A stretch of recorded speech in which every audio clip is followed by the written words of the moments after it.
یہ دونوں چیزیں جب ہم نہیں کر پاتے تو ہمارے اندر جو جو جو کیفیت پیدا ہوتی ہے وہ کیفیت پیدا ہوتی ہے ریزسٹنس کی کیفیت, مزاحمت کی کیفیت.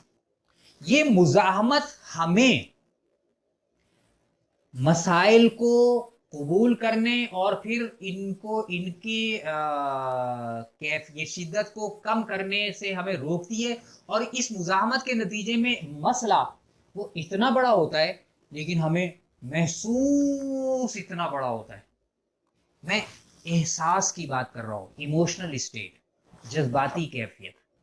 مسئلہ اتنا بڑا ہے لیکن محسوس اس مزاحمت کی وجہ سے اتنا بڑا ہوتا ہے. میرے پاس ایک صاحب آئے, وہ ان کے پیٹ میں درد رہتا تھا, تو کہنے لگے جی میں نے جب بھی معلوم کیا میں نے علاج وغیرہ کرائے, ٹیسٹ وغیرہ ہو گئے, لیکن میرے پاس تمام ڈاکٹر نے کہا جی آپ کے کوئی پیٹ کا ایشو نہیں ہے. تو سب یہ کہہ رہے ہیں جی سائیکولوجیکل ایشو ہے.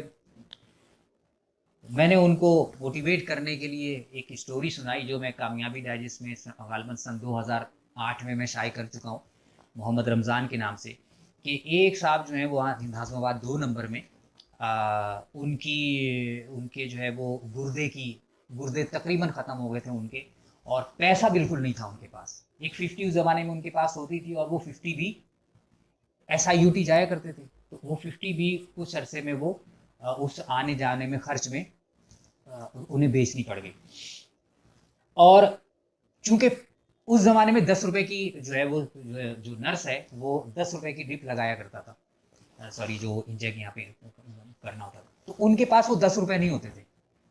تو وہ کیا کرتے تھے کہ وہ جو سرنج ہوتی ہے وہ خود اپنی یہاں پر سوراخ کر کے اپنے گردے تک لے کر جاتا ہے. واللہ میں اس کی ٹیکنیکل چیزوں سے واقف نہیں ہوں, لیکن بارکف میں چونکہ ان کا انٹرویو میں نے خود کیا تھا تو اس لیے میں آپ کو بتا رہا ہوں.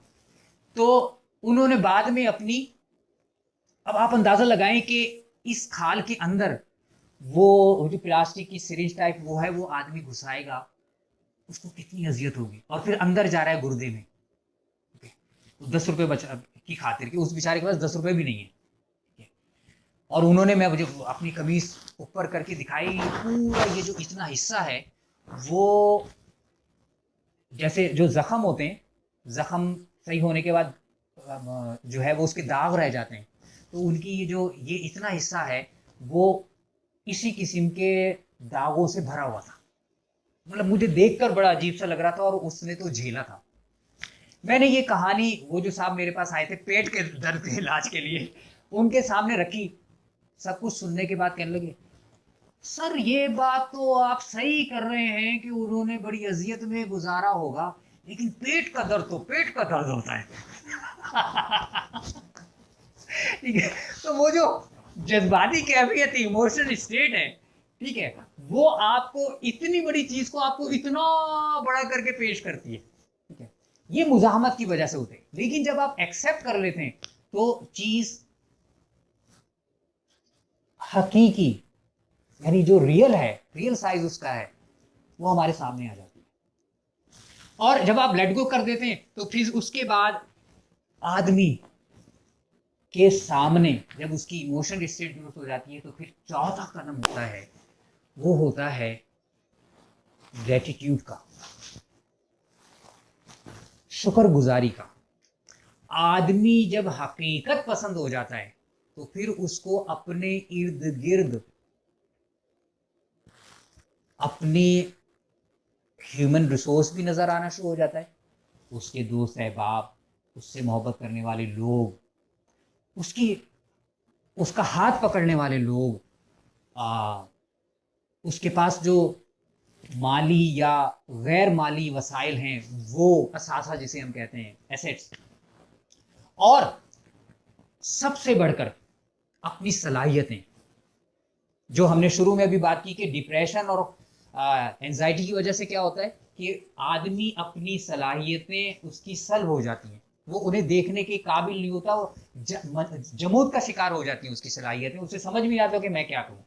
اور جب یہ چاروں اسٹیپس پہ آدمی گزر جاتا ہے تو پھر آدمی کو اپنے ریسورسز نظر آنا شروع ہو جاتے ہیں, پھر وہ شکر گزاری کی طرف آتا ہے.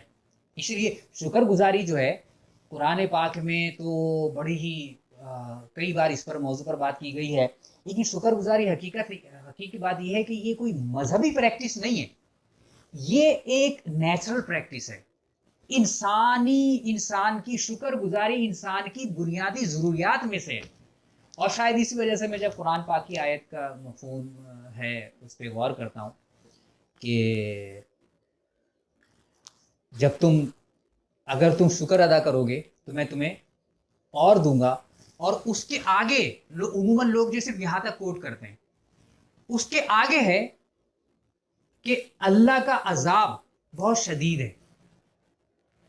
تو وہاں پر اگرچہ یہ بات تو نہیں کی گئی کہ شکر گزاری نہیں کرو گے تو اللہ کا عذاب شدید ہے، لیکن مفسرین جو یہ بیان فرماتے ہیں اس کا مراد یہ ہے کہ شکر گزاری کرو میں تمہیں اور دو تک چلا جاؤں گا، اور اگر تم شکر گزاری نہیں کرو گے، ڈپریشن میں پڑے رہو گے، اینزائٹی کا شکار رہو گے، تو میں تمہیں عذاب میں مبتلا کر دوں گا. اور عذاب کی ایک صورت تو وہی ہے کہ میرے اندر جو صلاحیتیں موجود ہیں، میرے ارد گرد جو ریسورسز موجود ہیں، ہیومن ریسورس اور اس کو جو ہے جو ہمارے ایسیٹس وغیرہ ہوتے ہیں، کون سا ریسورس کہلائے گا؟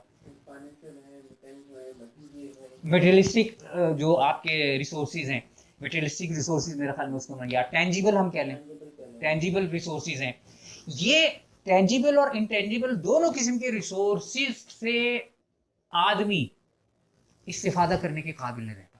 میں تو سمجھتا ہوں کہ یہ بھی ایک ہلکی سے عذاب کی ہے نا ایک صورت بن سکتی ہے، اور اس طریقے سے اور چیزیں ہوتی ہیں. خیر، تو یہ 4 چیزیں بنیادی طور پر ایسی ہیں جنہیں ہمیں اپنی زندگی میں سب سے پہلے مرحلے کے طور پر آج ہی سے اختیار کر لینا ہے، کیونکہ اس کے لیے کوئی بہت بڑا آپ کو دھماکہ کرنے کی ضرورت نہیں ہے، کوئی بہت زیادہ آپ کو پیسے کی ضرورت نہیں ہے. وہ 4 چیزیں میں دوبارہ کہنے والا ہوں. سب سے پہلے یہ اویئرنیس، اس کے بعد ہے ایکسیپٹنس، پھر تیسری چیز ہے آپ کی لیٹنگ گو، اور چوتھی چیز ہے آپ کی گریٹیٹیوڈ.